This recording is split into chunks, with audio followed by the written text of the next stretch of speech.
Hello everyone, welcome back to another episode of Dark Souls. Prepare to Die-lon edition. I will be your Die-lon for this evening. I hope that's alright with you. If not, I can grab, we have some more Die-lons in the back. If that's cool. We're going to start this episode off strong, and then end it weak by fighting off this scary, scaly Hydra. He's coming to me right now. We're also going to read those, that ring that we got in a minute. I just got to find something good. 1 second. 1 second, mister. Actually, you know what? I don't even think we need anything for this fight. I don't think there's a ring that'll really help us.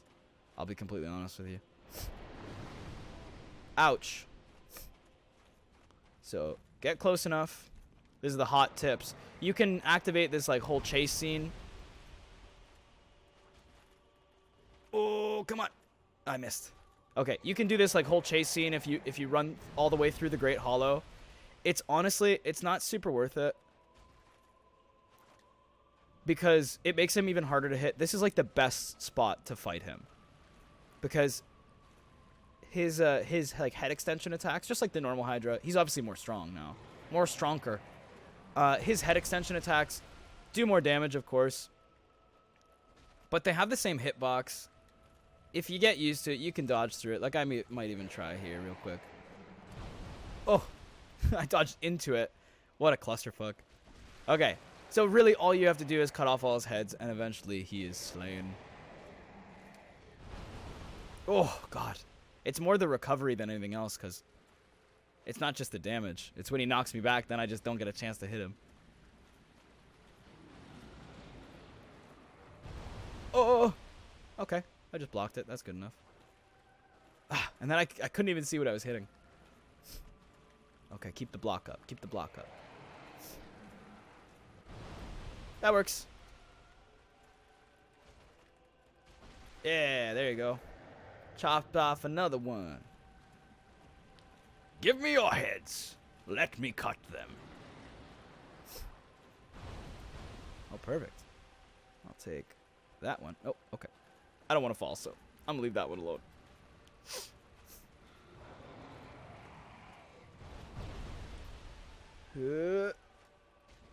One more. Oh, wasn't enough. He's already at half health, so this isn't going too bad so far. I do desperately wish I had that Chloranthy ring, though. I need that stam boost. Oh, complete miss. I'm gonna do two-handed. Hopefully that's enough damage to do it, to do the job. Hello. One more. Oh, yeah. Beautiful. Thank you for presenting your head to me.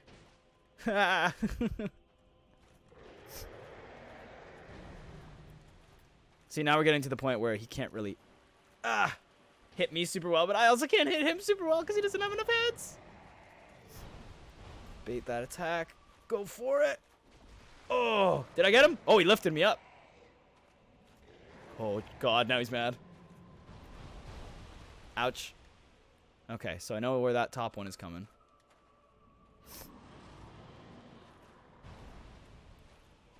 Oh, it changed. And now it's gone, so it really doesn't matter. Okay, and then those two are just on the left there. One more. Oh. I thought I had it for sure. Oh, I killed him. Perfect. And that's why you don't have 8 to 10 heads. Soul of a Brave Warrior. Fuck you. I mean, it'll be good for souls later, but fuck you. Okay, so that's the Hydra. Normally, he gives you a dragon scale, I believe. Maybe even 2. Actually, I think most of these drops here are dragon scales. So if the randomizer is not localized, if it is universal, if it's like every dragon scale, shall be this. And I think it shan't. Maybe for enemy drops, that's the case, but not for random drops outside. In the overworld, if you will. I call it the overworld even though this is not a turn-based RPG, and there's no underworld. I guess we're technically in the underworld. Dylon, can you not have so many tangents, please? Thanks. Good crotch shot, too, by the way. Thanks. Who am I talking to? I don't know.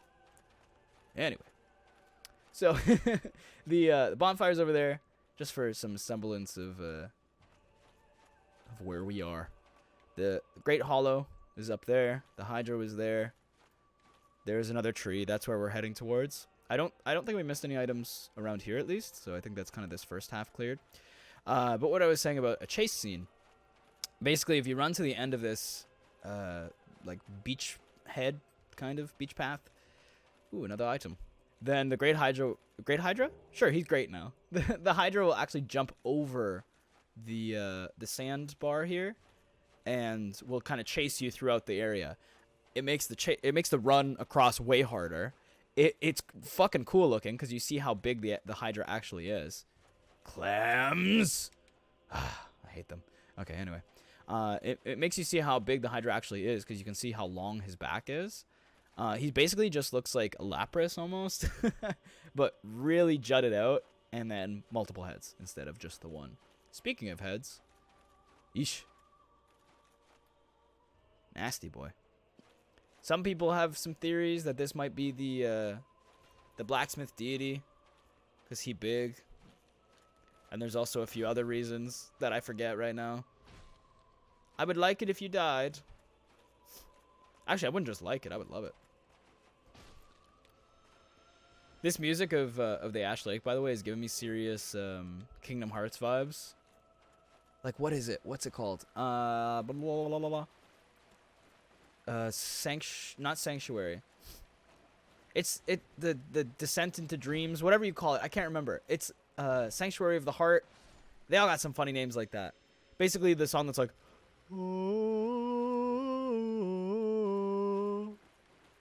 that's the one. The monk chant. I don't even know if that was accurate. That could have been Halo for all I fucking know. I'm sure you guys know what I'm talking about, though. It's a lot of high-pitched, like, wailing, too, so I don't know. I love Kingdom Hearts. This is such a great game. I should go back and do some playthroughs of that, too. Basically, Kingdom Hearts, Dark Souls, Pokemon, such different games when you really think about it. All very Japanese, I guess, at the end of the day. Fucking Proud Knight. Soul. Bullshit. What was I saying? Oh, yeah, Blacksmith Deity. He big. He juicy. He eats clams for breakfast. I bet if I killed that clam a little bit closer, a little tongue would come out. He'd be like, oh, give me that. Give me that clam. And I'd be like, sir, you should be dead, shouldn't you?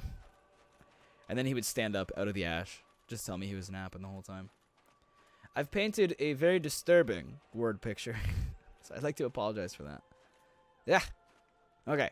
There's some enemies in here that are not too much to deal with on their own, or if you deal with them quick. But this one here, he will give you a big punch to the gut. I'm going to see if I can get away with just using pyromancies. Great fireball, please. Oh, I hate the way he just comes towards you like this. Die, please. Die, please. Okay. I don't know if we've gotten got by one of these guys before, but basically he'll just do a big wind-up punch and knock you on your ass, and it's very sad. Hey, an item. Huh. Muy interesting. Can't wait to get to that. So, this is one of the things that you think when you're playing this game. You're like, okay, that item was on an elevated level, so obviously you're walking up here. I was like, okay, this has to be an illusory wall. No, okay. This over here has to be an illusory wall because it's flat. No. And then you find yourself right back here. So you're like, how the hell am I going to grab that item? I can't walk through the tree. And then if you just angle your camera. I don't even know if I'll be able to get a good angle. There you go. You can see there is an open piece of tree here. An open branch. A hollow branch, if you will. Very scurry. Again, this is the section of platforming. And there it is. Havel's leggings. That's strangely appropriate. Let's see if I have what you normally get here. So I do not have it. But normally you would get an item, a miracle, if you will. Being that it's a miracle, so you better will. Called Great Magic Barrier. So it was created, or we're assumed, if we trust the narrator of this game, is assumed to be created by Havel the Rock or someone like him or someone that was a confidant of his, to increase your magic defense to help him against his bout with Seath the Scaleless. So, a few clues that we have down here. All of these clams normally are supposed to be dropping Twinkling Titanite. Twinkling Titanite is very, very similar, and I think it is used for crystal weapons as well, but it's used for blacksmithing. And it has magical properties. Kind of links the blacksmith deity to this place. White Titanite chunk, I'll take that instead. Why not? We have all these dragon scales that are supposed to be dropping, which kind of links it a little bit more to Seath and his domain. And then another thing as well. Oh, and Havel, obviously, who is made of made of dragon stone, or his armor is at least. And then of course we picked up his pants, which I should probably read the description for. Havel's leggings. Leggings, sorry, not just the legs. He doesn't just attach legs. Worn by Havel the Rock's warriors, carved from solid rock. Their tremendous weight is matched only by the defense they provide. Havel's warriors never flinched nor retreated from battle. Those unfortunate enough to face them were inevitably beaten to a pulp. So, they usually call him Havel the Rock. But I believe in that Great Magic Barrier description, they actually call him Bishop Havel, or Havel the Bishop. And I don't think it's another character. It just happens to be named the same thing. I think it's a coincidence. What a huge coincidence that would be. No, same guy. Pretty sure it's the same guy. And another thing. Now, I'm very scared I'm going to fall off the ledge here, but we're going to go for it anyway. We picked up the Dark Moon Seance Ring. I don't know how I haven't fallen yet. Where is it? Oh, there it is. Dark Moon Blade Covenant Ring. Ring granted to those bound by the Dark Moon Blade Covenant. Answered Dark Sun Gwendolyn's summoning. Gwendolyn, all too aware of his repulsive, frail appearance, created the illusion of a sister Guinevere, which we defeated in brave battle, brave combat, who helps him guard over Anor Londo. An unmasking of these deities would be tantamount to blasphemy. So basically, it's a part of his will to keep the illusion going in Anor Londo, to have the illusion of peace, the illusion of the sunlight, even though Lord Gwyn and Guinevere are all gone, and all the gods from Anor Londo are gone, mind you, except for that one blacksmith who is just a giant, not a god. Anyway, something a little bit more important. Oh, I just noticed it looks like I'm looking up. I think that's cute. Something a little bit more important. We found a bonfire. And something also a little bit more important than the bonfire. We found a dragon. So if we talk to Donald, the guy that normally has that horned helmet that Quelana had down there, if you buy enough stuff from him, he'll tell you some rumors, and he tells us that there's an everlasting dragon.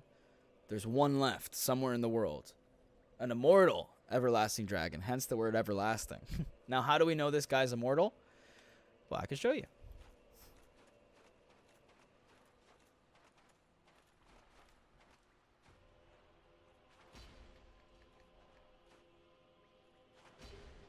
Leather gauntlets. So you can chop off his tail. And it does damage to him, but he can't die. And it's very cool. I think he regenerates his health as well. I did a lot of fucking damage. I took like over half his health, so this sword wouldn't be too bad against the dragons, I think. Let's see what we actually get from it. I don't know if that's touched by the randomizer. Let's find out. Blue Titanite chunk, and that's it. So normally, which is very sad because I wish we could get it, you would get a dragon head carving, dragonstone head carving, something like that, which actually lets you turn into a dragon from the top down, which is pretty dope. It's just a normal item. I'm going to see if we have it quickly. I don't think we do. I think I would have talked about it. And he also gives us a dragon eye, which lets you invade the world of the dragon. No, it lets you invade someone that has a dragon scale, because the thing that it wants is dragon scales. And once I get 30, I believe, it'll give me the torso stone. We do have quite a few dragon scales. Let's see how many. 17. But every time you leave the Covenant, it actually lowers the amount that you've given them. So if I gave all 17 now, and then left the Covenant for another one, just because of some story quest, it would screw us over. So I don't really want to do that now. Might as well just hold on to them. Got lots of white Titanite chunks. Damn. So that's for high-level divine weapons and occult weapons, which we would need the Dark Ember for. But the Everlasting Dragon, very, very cool part of this. I like that it's hidden away, and it kind of makes you think, hey, is this somewhere that Seath's been, or is this somewhere that's out of Seath's range or out of his grasp, and he just doesn't know about it? Because it's clearly like a baby. Like, it's in a nest. It's got, like, a little fuzz on it, too. It's not, like, completely made of stone, like we saw. I was gonna say the Hellkite Drake, but that's not it. There's a dragon in Dark Souls 3 that's like completely made of stone. That's very cool looking. But yeah, and I guess the ones that we see in the intro cutscene as well. But that kind of wraps it up for the Ashen Hollow, whatever. We're gonna get the heck out of here now. I think we got all the items we need. Oh, is there one more? I think there might be one more. I can't remember. We'll leave it for now. We got more important things to do, damn it. We went through the archives. We kind of did all that stuff. I mean, we could always go fight Nito. Or maybe we'll do something else. We'll do something else. That sounds good. We'll go through the Undead Parish. Ooh, now I'm excited. New content, yay! Also, oh man, that's bad. So I accidentally sliced my hand open, and because my hands are a little sweaty from holding the controller, sorry. The Band-Aid was peeling off a bit. I just want to take a quick peek. It wasn't even a cool way to slice my hand, but I just want to say it looks pretty bad. I'm gonna have to deal with that later. I really hope I don't need stitches, but I was opening a can of fucking corn, and it got stuck. So I put a spoon in there, get some leverage, pop it open. The top of the can just fucking like cut through my hand. It was so bad. So I'm playing. If I die, I'm gonna blame. Not in real life. If I die in the game, of course, something with stakes. I'm gonna blame my my lack of a functioning pinky, which does nothing except for help me grip the controller. That's all right. That's all right. Something I actually wanted to see was if the Sunlight Blade could be stacked, if you will, if it could be used on the Great Lord's sword. No, it cannot, which sucks, because that would be so badass to see this thing get all sunny, all electric-y. Just want to fly. Okay, I'll tune that back. I mean, we have other cool spells and stuff. Like, I could just switch between items. Ooh, Dark Fog. That's a new one we picked up. Abyss sorcery discovered by an Ulasil sorcerer on the brink of madness created a cloud of dark fog. Although dark fog is in theory relatively close to humanity, it also happens to be a terrible poison for humans. Perhaps it reflects man's cruelty against its own. Yeah, so all these dark fire and dark orbs and things like that. This is all Ulasil sorceries. Which are very scurry, might I add. We won't be using those today, I don't think. So we'll just kind of hold on to pyromancies for now. Chaos Storm. Oh, it's so cool. Great Combustion would be a useful one, too. Oh, we have Black Flame. Oh, this is an Ulasil one. This is an Ulasil Pyromancy. Pyromancy discovered from the Dark of the Abyss by our Pyromancer who wandered into Ulasil.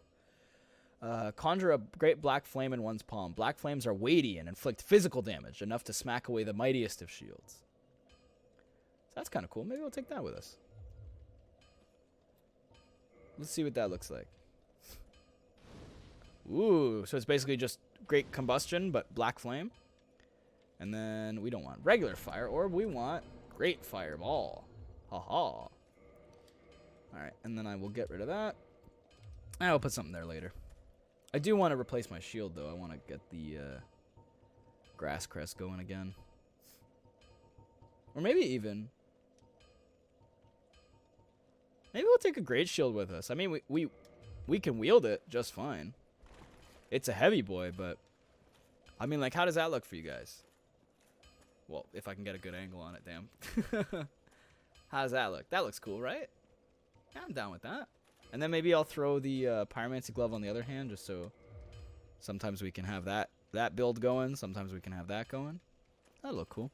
See if Andre has anything cool to say. Well, hello again. You seem to be doing all right. Need anything forged? Just the default. Okay, something I was talking to you guys about before is that we have the divine ember. So we can make up to we can ascend to divine, and we can make up to +5 divine weapons. Oh shit, just peel my band-aid off again. I gotta stop fidgeting. Damn it. But yeah, we can do this with basically any weapon that is not Twinkling Titanite based. Oh, this is descending weapons. Yeah, so like all these things that would just use Titanite shards, you can basically ascend any of those. So let's call them vanilla weapons, just for fun. And then I don't know what that is. I think that's just regular ascension, but we're gonna ignore some of this stuff for now because we need. We're basically missing the in-between ember and the ending ember that we need. We need the dark ember, I believe it's called, or the occult ember, and we also need the large ember so we can get some weapons up to a certain point where we can ascend them even further. But all right, lots of rambling. I think I know what I'm talking about, possibly, maybe. But I think that just about wraps it up for this episode, actually. I'm going to see you guys where I promised to go so long ago. We have the broken pendant now, so I'm going to quickly read that description again. And that blue orb, I don't know what that is. Book of the Guilty, Souvenir of Reprisal. Oh, it's Dark Moon Covenant stuff. So real quick. Half of a broken stone pendant. The vine appears to originate from Ulusil. A powerful magic can be sensed from this ancient stone. Yet men of this time can neither manipulate nor sense its power, which has a distinct air consisting of both reverence and nostalgia. I will see you guys in the land of Ulusil, or I guess just before, because I want to show off that cutscene where we travel back in time. It's pretty cool stuff. So now that I've said it out right, I can't not do it. Watch me start the next episode where the Titanite demon was. Oh, did I mention that I beat the Titanite demon? It took me so many attempts. I was like on a phone call and stuff. I wanted to cut it out. I was thinking of doing a post commentary for it, but I was like, you know what? I'm just gonna skip it. It's not a big deal. You guys have seen me fight a Titanite demon before, so I will not be fighting him next episode. I will be at the bottom of Darkroot Basin, ready to go to Ulusil. Thank you guys so much for watching. I'll see you there. Bye bye.